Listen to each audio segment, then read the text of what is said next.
Wow, Jesus.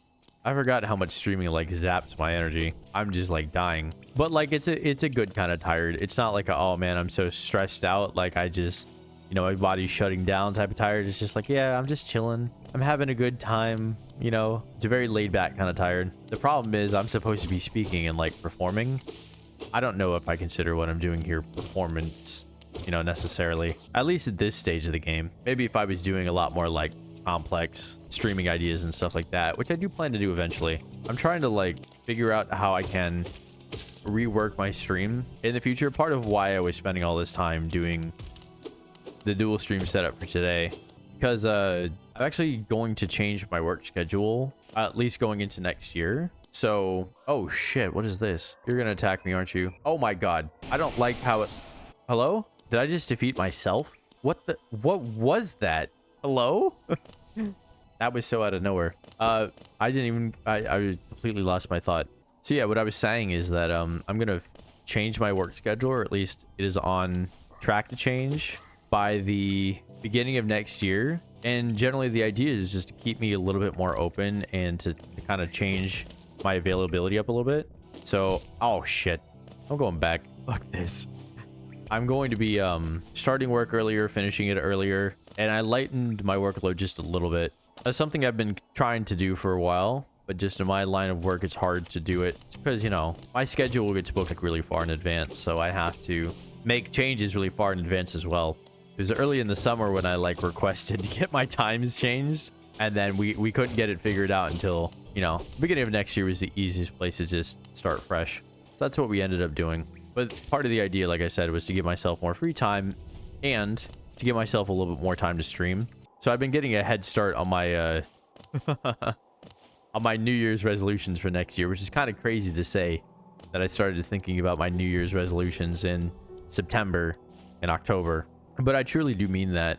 And that's like the number one thing. I like what I'm doing content-wise, at least on YouTube, but I need to branch out and I need to get back to streaming, and I need to expand what I can do with stream, expand my, you know, just follower base, develop more of like a distinct community and stuff like that.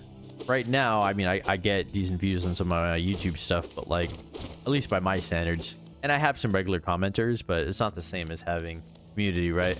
And in order to develop a community, you've got to be around, you know, you got to be able to deal with people, interact individually, like on a person by person basis, right? And that's the, or at least when you're a small creator anyway, that's the big draw with streaming. And I figure too, I've realized often with ideas, it takes a long time to get things started. So like sometimes you have to plan really far in ahead. Oh, that was cool. Because, you know, if you're starting to take steps towards a long-term goal before that long-term goal is actually like supposed to start, then you're just putting yourself in a much better position. Because like, yeah, you know, New Year's is a very valuable time, at least for me. I always feel that way. Oh, I can attack through platforms. I didn't even notice. But like, New Year's is a very valuable time. I like having kind of a built-in reason to switch things up and, like, you know, start on new goals and all that. New Year's is actually my favorite holiday, like, for that reason. But, you know, if you're gonna make these big sweeping ideas or big sweeping changes to your life, and you're just gonna say, oh yeah, I'm just gonna start them, you know, at this specific point in the future, I'll just figure it out when I get there, right? That's the wrong way of thinking about it, at least in my opinion. Like, you know, why put it off for that long? If you're putting it off, you're already setting a standard, an expectation for yourself that you are not going to work on it right away, right? That you're gonna procrastinate on it. Oh shit, I was dead. Fuck. I was not paying attention to my health. I wanted to save all my things. Fuck. I didn't think I got hit that much. I just wasn't paying attention. I was too busy, like, you know, waxing poetic, as I am wont to do. The good thing about this is you can just keep getting more. It's never a big deal. But yeah, anyway, so even though I won't literally have the time to stream as often as I will once my schedule changes, up until that point, like, I want to be using that time positively, not just, you know, doing what I have been doing, because I like what I have been doing, but the point is never to just do exactly what I'm doing right now for the rest of time, right? The point is to keep growing, you know, as a creator and as a person. So I put a lot of thought into figuring out how I can do that. It's really the last couple months, as much as I have liked what has been going on with the reaction stuff and just my channel in general, first couple weeks or whatever, the first month or two, it's like, oh yeah, you know, I'm happy just riding the wave. But after a while, it's like, okay, time to stop being complacent, right? Oh, fuck. Ugh. I gotta stop just jumping onto that square. All right, guess what we're doing? We're going back. But it's important to keep yourself moving, keep yourself building upwards, right? So after I'm done with that, I'm like, okay, cool. That has been going well. What do I got to do next? The answer is I don't know. Because obviously if I knew what needed to be done in order to like become a bigger creator, I would have already done it, you know? And it's hard because on one hand, you have to acknowledge that like as a smaller creator, you just have different opportunities. It's not necessarily a bad thing. It just means you're at a different part of your journey, right? It's not often that you see the optics of, you know, most popular streamers or creators of all time. Like you don't see them at the stage that I'm at right now, right? That's the whole point. Like no one sees you when you're small. Only a handful of people do, right? And even those people might not be around when you actually become bigger. So what I'm getting at is our perspective of these things is a little bit warped because we only see people at their best, right? We've only seen people after they've actually made it, quote unquote. The reason I say quote unquote there is because, you know, I don't believe in making it necessarily. You know, there's no like one point that you get to and you're just good from there. Like there's no you've made it and now nothing can go wrong. I think you listen to any like really popular creators, they know that all of this shit is temporary. They understand that. This is the journey that you can't guarantee will last as long as you want it to. So you just can't take it for granted.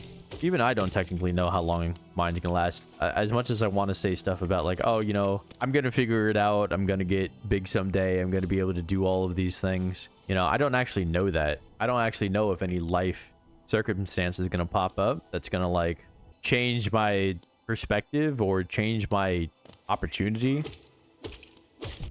Oh. They're on both sides of me. I couldn't do anything about it. But I don't know if anything's going to pop up in my life that's going to force me to stop doing this, right? To force me to make different changes. Oh, shit. Bitch. But, like, things could certainly happen that force me to, like, make difficult decisions and prioritize my time differently. And I might end up on some other career path where I realize, hey, this is more important to me than content creation. Which is crazy to say because I've wanted to be a content creator for like so long.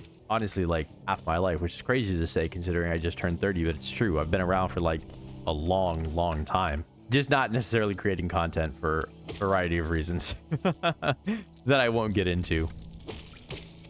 Now. Oh. I died again. Fuck. I'm just having too much fun just like running around and talking about stuff. I don't know if I'm building up to like a whole big main point or anything like that. Really the only thing that I need you to know is that I'm still working. I'm still coming up with new ideas. I'm still trying to develop. I'm still trying to bring new things to the table. While I'm at a very humble stage of my career here, if I can even call it a career, who knows, it might end up being one someday. I think if you want to get to another place though, if you want to grow bigger, if you want to make this a career, you have to take it seriously like you would a career, despite the fact that you won't have the time to treat it like a career. I always lament the idea that like in order to make it as a content creator, to be able to do it full time, you kind of have to do it full time anyway. Like you do have to be working and matching the output of full-time creators in order to like look the part, you know. That's very intimidating because I mean I have to work more than 40 hours a week. I work a full-time plus job in order to be able to afford to just pay my bills and everything, right? So it's a bit of a gamble to spend as much time as I am working in other things because, you know, it weighs on you if the majority of your life is spent working. Ooh. Don't know what that's about. But yeah, it's a bit of a gamble to spend a lot of time on something like this that you don't know is going to pay off for you, right? When I could be doing other things to further my career. I was not going to mess that one up. Jesus Christ. I don't know where I'm at. I have to go back the other way. That's probably the safest way back home. But yeah, what was I saying? Oh yeah, like putting a bunch of work into something where you don't know it's going to pay off is scary, especially when you do have bills to pay, when you do have people around you that care about you and want to see you succeed, but also want to make sure that you have good quality of life and that you're taking care of yourself. Because there's no denying that you're going to have to make some sort of sacrifice, you know, somewhere in order to juggle two things at once like this. And you have to ask yourself if you're willing and able, but also if you can handle the fallout if it doesn't work out, because we all know there's no guarantee. As much as I'd like to sit here and say like I will do it, I can and I will figure it out. I don't actually know that. I almost died there. Holy shit. I want to save what I have. I wish there was a quicker way to get out. Much as I want to say that I will figure it out, nobody knows. I may not. Papanada. Papanada, indeed. I was drinking water. God, I love water. But you know when water is just like the most delicious temperature ever? It's just exactly the temperature you want it to be in that moment, and you're just, you know, properly thirsty for it. Yeah, that's like one of the greatest feelings in the world, like truly. Like, I'm not joking. It's so good. So, you know, drink your water. That's the moral of the story here, I guess.